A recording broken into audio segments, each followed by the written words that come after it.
let's do something completely different today. Well, not very different because it's still kind of like a quilt block. Well, it's not really a block. How do I say this? Let's start over. What if I told you I think we are ready for something like this? Would you agree?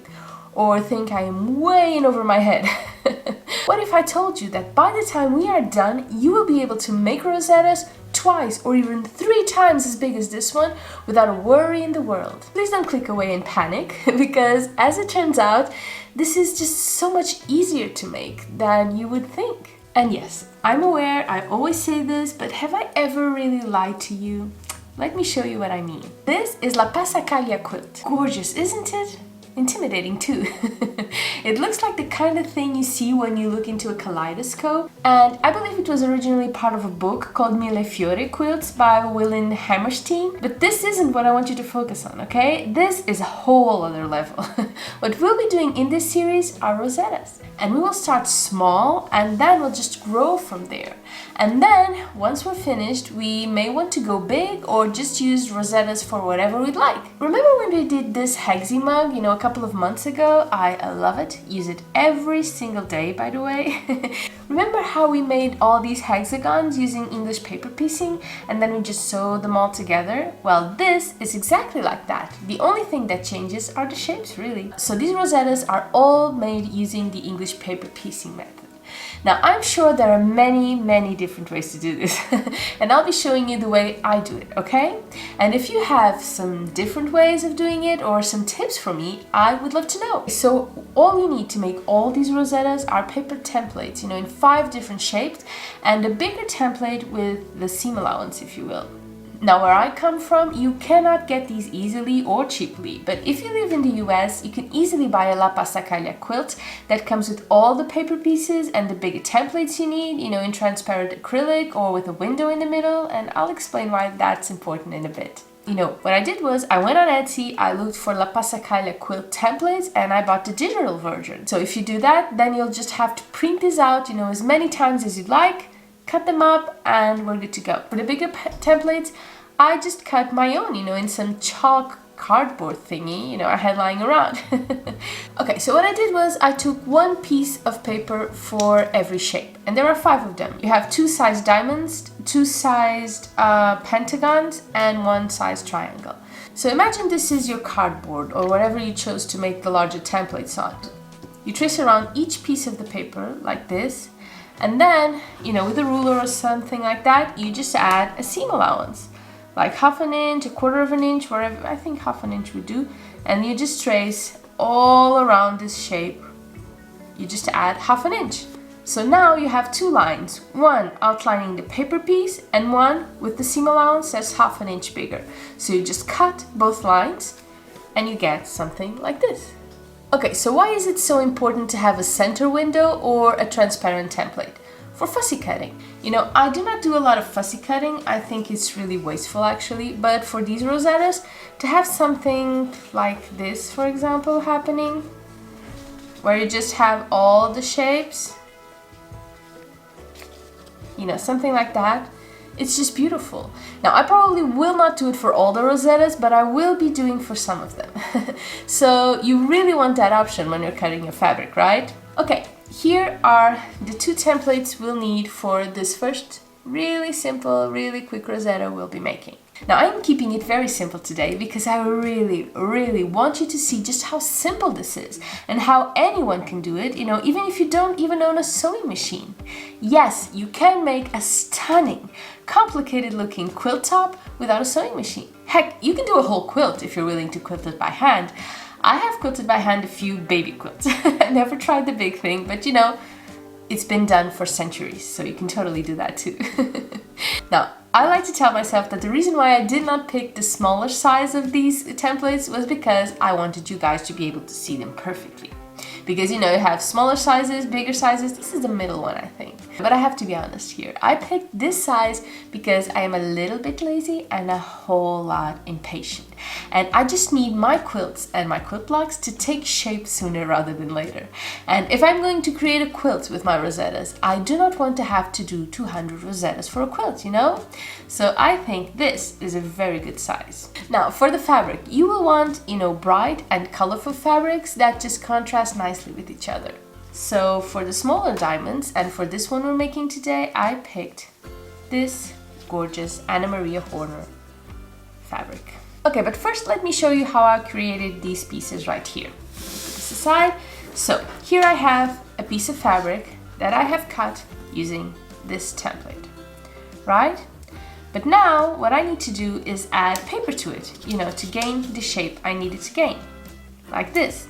Now, before I used to sew baste, which was a whole lot of trouble, and I think I showed you that with the hexes, but now I am telling you my life has changed because of this very simple basting pen.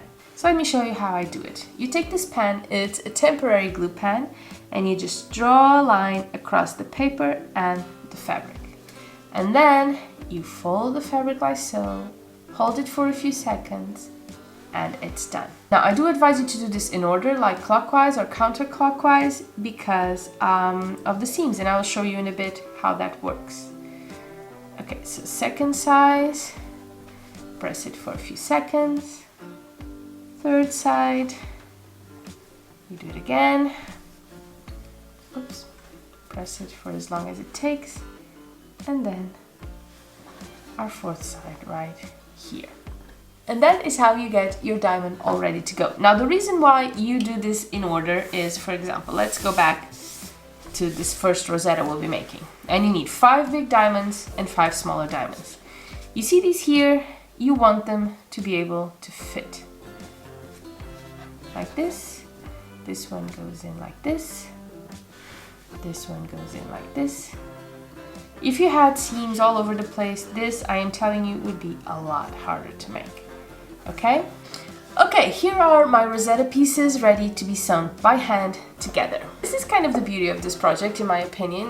We can sew this by hand at night, while we're listening to our favorite podcast, for example, when it's way past sewing machine time. And yes, of course, you can sew it in the sewing machine and it will look beautiful, of course, but I prefer to sew it by hand. Maybe do a Rosetta every night and then start assembling after a while. Oh, I cannot wait. This is what we start. Very small stitches.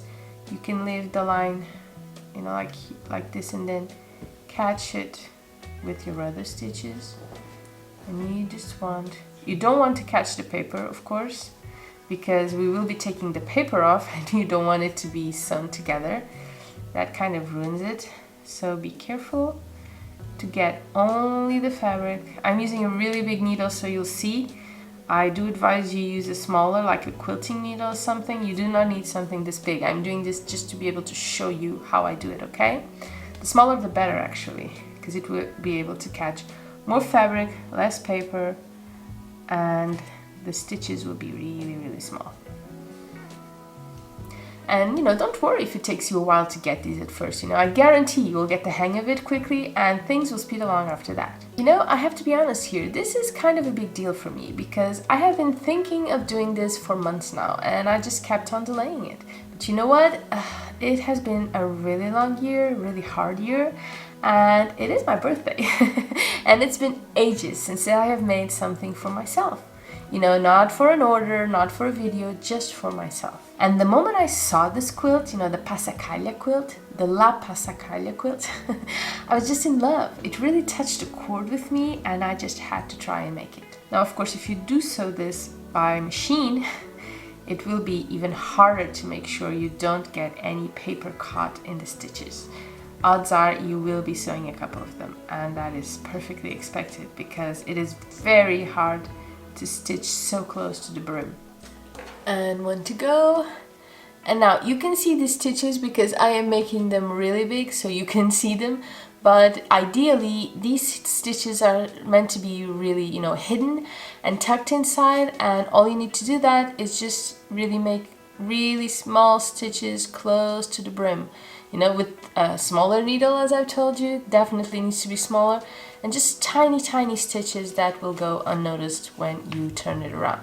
But for now, you know, for you to see exactly the stitches I've made, I am just leaving them like this, and I will be correcting them later, I think, because I really love this fabric. I don't want it to go to waste, so I'll definitely be correcting them. But you know, for demonstration purposes, I think it's just easier if you see the kind of stitch I'm making, if you're able to see it. Okay, last sleeve, this one. Let's do this. Almost there, guys, almost there. You know, using line that's pretty much the same color as the fabric also really helps to keep the stitches hidden. So that's another thing you can try if you feel like your stitches aren't that small or aren't as small as you'd like them to be. Using thread that's the same color as the fabric really helps hide them. So, you know, there's another bonus tip for you that I think will work like a charm. Because, you know, when you're learning, it's not about being perfect. But if you feel like you find yourself being frustrated with not being able to do things the way you like them, or not having things turn out the way you like them, there are always stuff you can do, you know, to be a little bit happier with what you're doing. And the important thing is that you are happy and that you do not stop learning and that you have a lot of fun. And hopefully that's what we will be doing, all of that, with this project. I'm really excited about this series and I can't wait to see the end results. Okay, so here is our star, and I have actually switched needles to a tinier one, and you see here, much better, right? Much more discreet. Okay, next stage is adding the smaller diamonds to our mix, like so. And we will do the exact same way as we sewn, you know, these leaves together. You know, guys, it's well late into the evening, but I just wanted to show you what we made today. You know, here we have it, our first rosette, the first of many, you know, the tiniest one in the bunch. What do you think? You know, already you can make so many things with this tiny piece alone. You know, a mug rug, a pillow, you know, it would even look cool on a bag, you know? It's perfect, just as it is. But there is just so much more to come. So, would you like to do this with me? I'll be creating a playlist with all our progress and all the Rosettas we'll be making in the future. I hope you had a great time. I know I did, and I will see you soon. Bye bye!